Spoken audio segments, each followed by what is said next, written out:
Former Secret Service agent, you know him, former NYPD officer and host of the Dan Bongino Show. Dan, welcome. Appreciate you being here this morning. You're our most alpha male guest today. I watched that segment. I was horrified.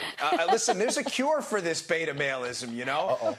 Get out there, do some darn manual labor, start deadlifting, get in a mixed martial arts class. If you're chop some wood like Sean, get out there and do some soul purifying manual labor. It'll cure you of beta maleism tomorrow. All right, guaranteed. Deadlifting. Speaking of purifying the soul, let's talk a little bit about Susan Rice and what happened at the end of the Obama administration. And now this book is coming out and saying that part of the Obama cybersecurity team went to her and said, we want to go after Russia. This whole deal that Democrats are now saying, this is a threat to our democracy. Why isn't more being done by the Trump administration?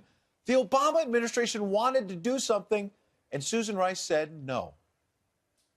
Ed, Obama himself gave a pre-2016 election speech. It's out there for anyone to see on YouTube, where he downplayed the Russian threat. He said, listen, our elections are decentralized. No reasonable person thinks the Russians are going to hack an election. Obama himself said this. So what is it, Democrats? What's the story? Are the Russians the biggest hostile geopolitical threat to the United States since our inception? Or are they just a minor player that's not going to be able to impact our elections? What story is it? There seems to be no media curiosity about this at all, because they just want to attack Trump and make him look bad. Who do you think is the most important person that helped make that pivot from the Russians don't matter and couldn't affect our elections to they're the most significant thing that we face and Donald Trump colluded with them? At what moment and what person flipped that switch or tried to?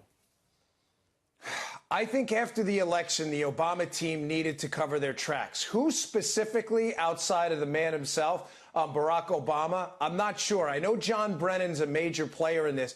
But, Pete, I have absolutely no doubt that, listen, I've done a lot of homework on this. I'm almost done with my book on it, as a matter of fact, that the Trump team was framed, that they were set up. This is not in dispute, by the way, but I'm about to tell you.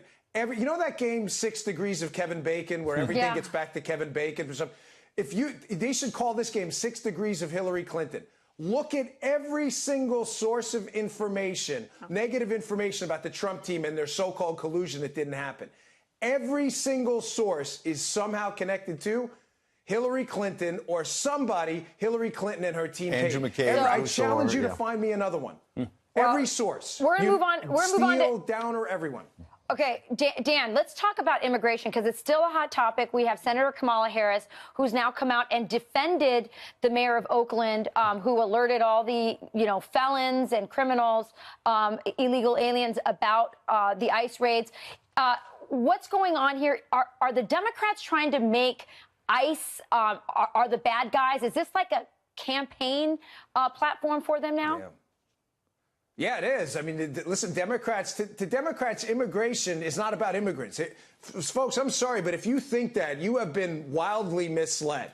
It is not about immigrants. It is about votes. It has only been about votes. It's been about votes because they need to replace the working class voters they're losing by talking about tax cuts as crumbs with people coming into the country illegally that they can get to vote later on. This is a disgrace. This Oakland mayor, I don't get this at all. I mean, what are you going to say to a parent, God forbid, and I mean that. Later on, you have someone here illegally with criminal tendencies who runs your kid down on the road or assaults them or robs them or even worse. What do you say to that? If that person might have been deported, despite the fact that the Oakland mayor gave them a warning beforehand. This is disgraceful. I mean, do we live in a constitutional republic anymore? Do laws even matter to Democrats? Well, that's disgusting. That's a key question of how it will manifest, not just in 2018, but 2020, because some thought, hey, this Oakland mayor's got to be an outlier. But then you've got a senator like Kamala Harris doubling down and saying, I think Mayor Schaaf is doing exactly what she believes in the best interests of her community, and I support that 100%.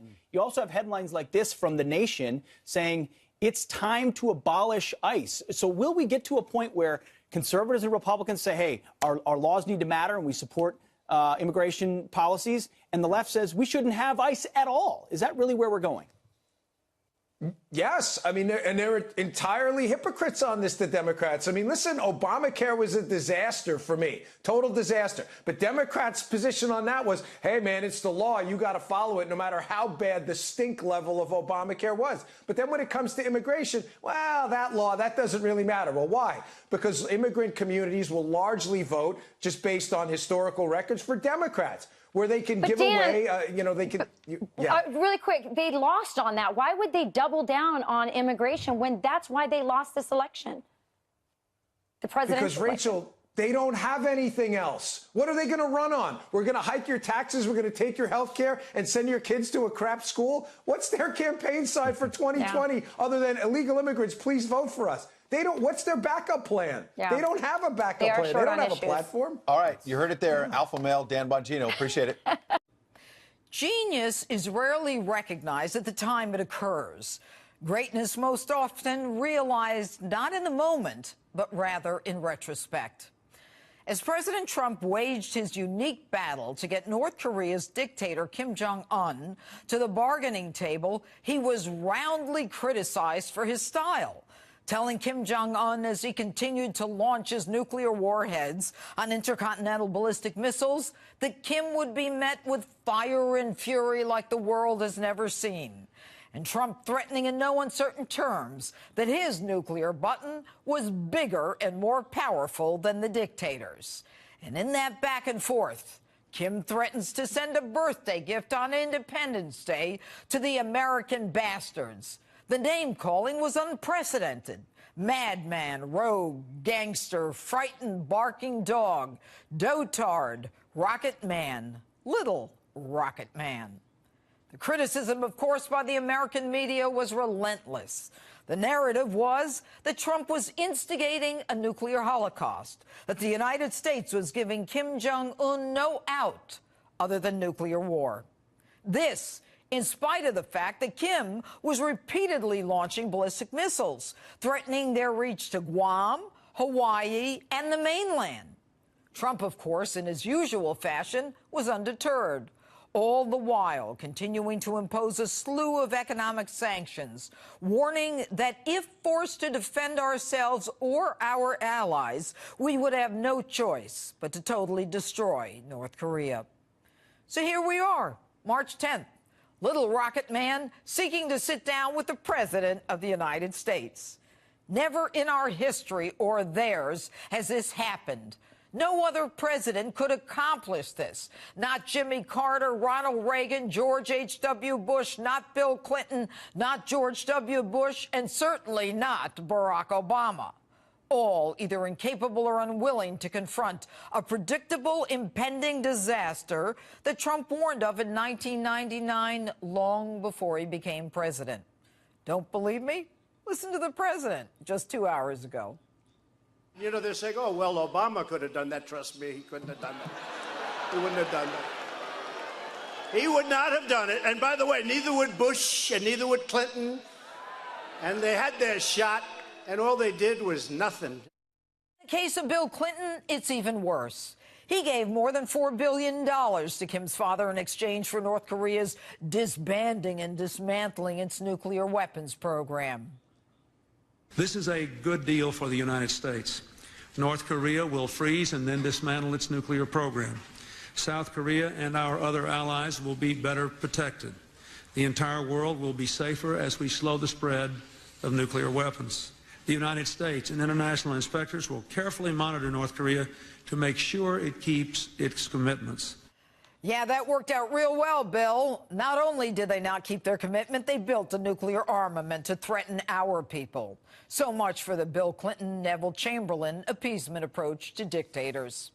As far as George Bush in 2008, he did his part in appeasing Kim Jong-il by actually removing, I said removing, North Korea from the American State Department's list of state sponsors of terrorism. He really had a grasp on the issues, that one. And Barack Obama, in his inimitable fashion and with language we've all heard before, said he was going to, quote, work with all the interested partners in the international community to take appropriate steps to let North Korea know they cannot threaten other countries with impunity. Now, what does that mean? Whatever it meant, it didn't scare Kim. Now, instead of recognizing the historic moment and the genius that got a wackadoo madman to the bargaining table, the mainstream media chooses to heap criticism on Donald Trump when their own champions accomplished absolutely nothing. In some ways, the president kind of got boxed in here. He couldn't say no to this invitation. There is no way that President Trump can be ready by May to have a high-stakes negotiation on denuclearization on the Korean Peninsula. It's just impossible. You can't wing it. Kim Jong-un is going to be fully prepared. I think that he's playing to the president's ego and the president's weaknesses. It's not as if you have a president like Eisenhower, who was schooled in diplomacy and politics and the military, who knew these issues. This president doesn't read, and he doesn't study, and he doesn't prepare. And of course, the New York Times says that Donald Trump could end up being played by Kim like, quote, a gold-plated violin. But one more thing.